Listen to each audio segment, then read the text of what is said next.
Hi guys, it's Sophie. So I just wanted to have a quick chat about what I'm currently reading and show you some books I've bought recently. I'm actually off this week on annual leave. I hadn't been doing so well, I needed a bit of a break. So yes, that kind of explains a couple of things.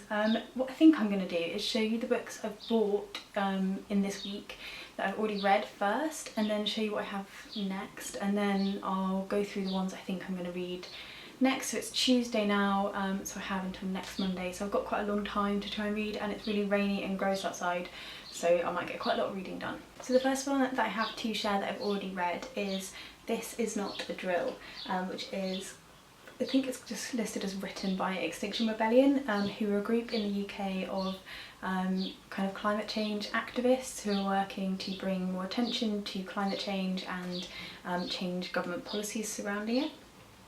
This is one that I'd heard whispers about on the internet and wanted to have a read of.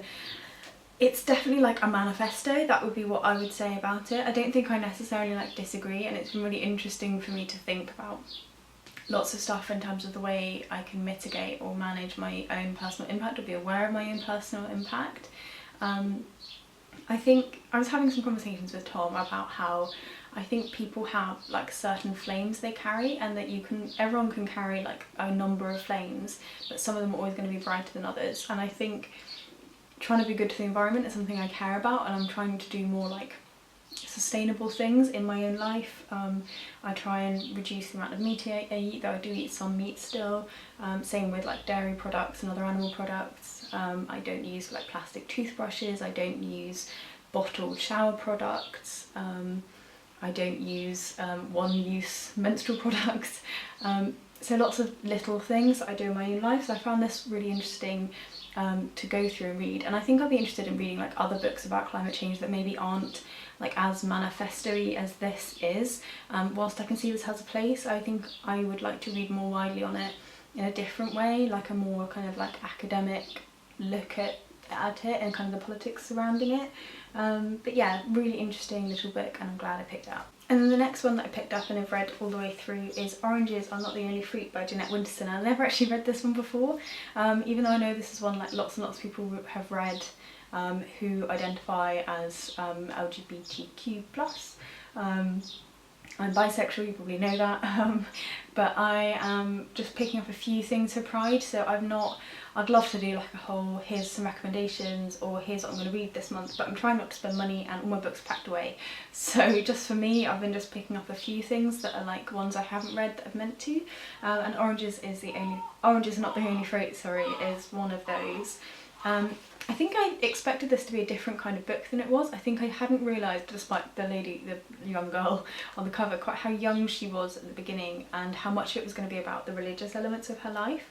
But I did like it, and I found it really interesting to see kind of this story told in the setting in the UK. I feel like we have more media about people who come out as queer and aren't so accepted in the States, so I found that one really interesting, and it's like a classic for women loving women books, and I'm really glad that I did read it. Yeah, as I said, I think I expected something different, so I didn't not like this book. I just went in thinking it was going to be hers from a teenager, and the other element that I found that reduced the star rating for me was that throughout this it tells the story of the Holy Grail, but twisted to give metaphor to her own life, and I don't know the original story, so whenever I got to those bits I was trying to do a dual thing in my head of trying to figure out what would this story have looked like what is it, what story is she telling that's just the Holy Grail, I don't know, and also what's the metaphor, and I think I lost the metaphor because I was doing that, and I would have benefited if I'd known the story before reading this, but that's more about me personally than it is about the book. And then before I go into the other ones I bought, I just wanted to show you the one I'm currently reading, which is Three Women by Taddeo. I've literally just started this one, I've just read the introduction, and it's it's non-fiction, looking at three women in the States and their lives in a really intimate way. I think she went into their life for a whole decade and really immersed herself into who these women were, and it's talking about female desire. As I say, I've literally only just started the introduction, but I'm going to be reading this one through today, though I might space it out with another one I have as well, because I've read these two like back to back, like cover to cover, sorry, and I feel like I would just like to have a little bit of variation in my reading for the next few days. So this is definitely going to be one I'm going to be reading in my week off, but I don't know whether I will pick up another one to read alongside. And then I have another 3 that I bought recently. The next one is another one that is like the queer books that I haven't read yet, and I really want to watch the movie, so I finally picked up Call Me By Your Name by Aciman, and I also think that there is another book that's coming out or has come out in the same like world as these 2 boys. So these are 2 boys falling in love. I think they're both, I don't know if they're both on holiday in Italy or whether they both are living in their hometown in Italy, but it happens in the summer in Italy and they're Italian, and it's these 2 guys, and yeah, there's a film, I really want to watch it, I haven't watched it yet, and I thought that this month would be a good time to pick it up. I might kind of do another like visit to the bookshop and think about what other like queer books I feel like everyone's read and I haven't read, like Fingersmith might be another one, which I did actually pick up, but I ended up not going for. I ended up going for Oranges Is Not the Only Fruit. But yeah, so I'll see what I think of that one, but I'm really excited to read that because I really want to watch the film, and I might watch it with Tom. Just like a quick thing, like a quick pride thing we'll go through.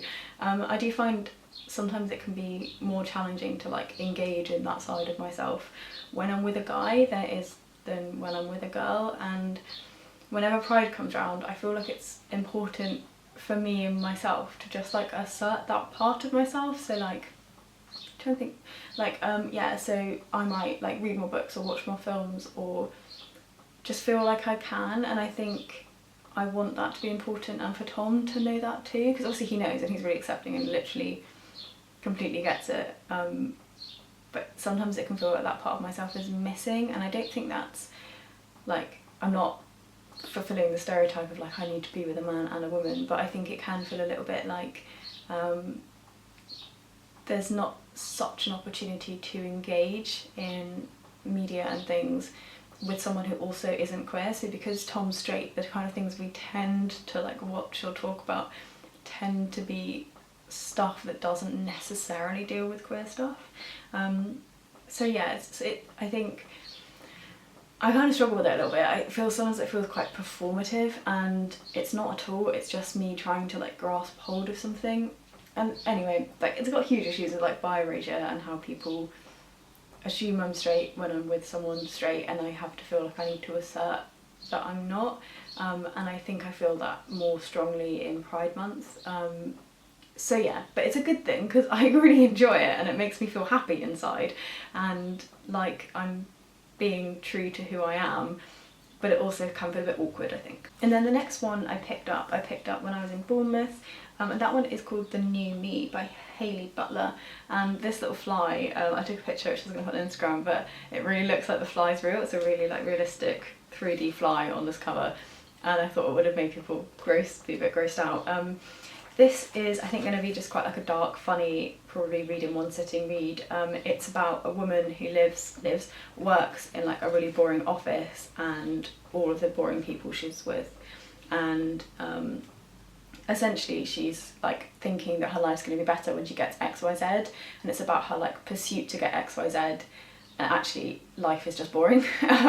So yeah, I think this one could be really funny and like sardonic, so I'm looking forward to reading it. And I like stuff like this, like dirty, boring, real life women stuff, like oh, I can't remember what it's called. It's by Kate Zambrino, The Green Girl, which is about a woman who kind of shops endlessly, and I think sometimes they're like quite satirical, but they do shine a light on elements of what we all do in our lives, and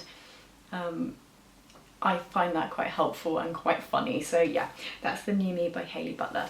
And then one more that I bought, which I actually had to track down. I went to like 3 different bookshops, and that is Saltz by Julia Armfield, and everyone's been talking about this on Twitter. It's a collection of dark short stories, that's all I know. It's beautiful. I've seen it, like all the people whose bookish opinion I trust are reading this collection of short stories at the moment. I don't want to read, there's like blurb in here, and I know that would be helpful for you guys, but I want to go in completely blind, because I'm really excited for it. But yeah, it was really hard to find, and like both of them, I went to 2 different Waterstones in Bournemouth and then one at home to find it, and both of the 2 booksellers, when I was like, oh, I'm looking for Saltz by Julia Armfield, they were like, no, it doesn't exist. And it really frustrates me when that happens, because I'm like, no, it does. I know it does. I've seen other people holding it, and like I always second guess myself because I'm like, maybe it's a proof and it's not out yet, and I'm like harassing this poor bookseller for this book that isn't out for like 2 months. And I was like checking my phone, like, no, it really is out. I just don't think they have it. And I get that quite a lot because I quite often will be going into bookshops looking for stuff that's newer, and if they haven't got it on the systems, rather than saying, oh no, we don't have that, they're like, oh, I don't think that's there, or they'll say like, oh yeah, that came out in like 1942 or something, and I'm like, maybe there's another book with that title, but this is the one I'm looking for. Yeah, little bit of a rant. I just find it a little bit frustrating sometimes. I'd much rather you just said, oh no, we don't have it, than are you sure that's the right book? And I'm like,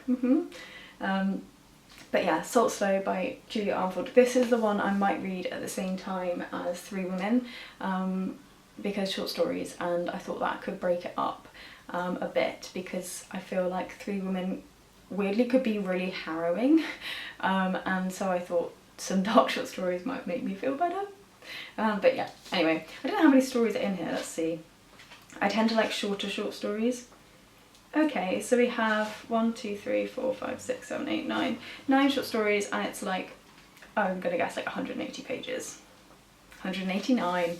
Yeah, so they're pretty short stories. So those are the books I have bought / am planning to read. The other one that I might pick up is The Woman's Room, which I don't know anything about and need to start reading. I think I might just do a 50-page, like, see how I get on, or read a chapter and see how I get on.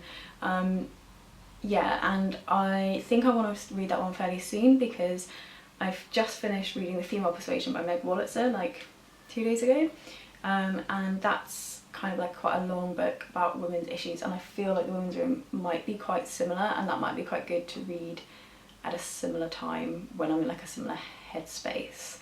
So I do want to pick that one up soon, so it might be that I read 3 Women and Saltz and then I read The Woman's Room, but we will see. So yeah, books on my TBR, I have 1, 2, 3, 4, 5, 6, 7 books that I need to read, and yeah, we still don't know when we're moving, but hopefully like next month. So we're like midway through June now, so we're like hoping it's going to be within the next like 6 weeks, but we still don't know. So yeah, I'm just going to enjoy it. I'm just going to try and keep reading stuff as I go. I've rambled a lot because I'm a little bit all over the place still, but I'm getting back, so do excuse a long rambly video. Hopefully you've enjoyed. I'm going to film a review of My Dark Vanessa next, because I need to do that soon. And yeah, that'll be coming to you guys soon. I hope that everyone's very buzzy about it, so hopefully you're excited too. I'll see you guys again soon in another video, and look after yourselves until then. Bye!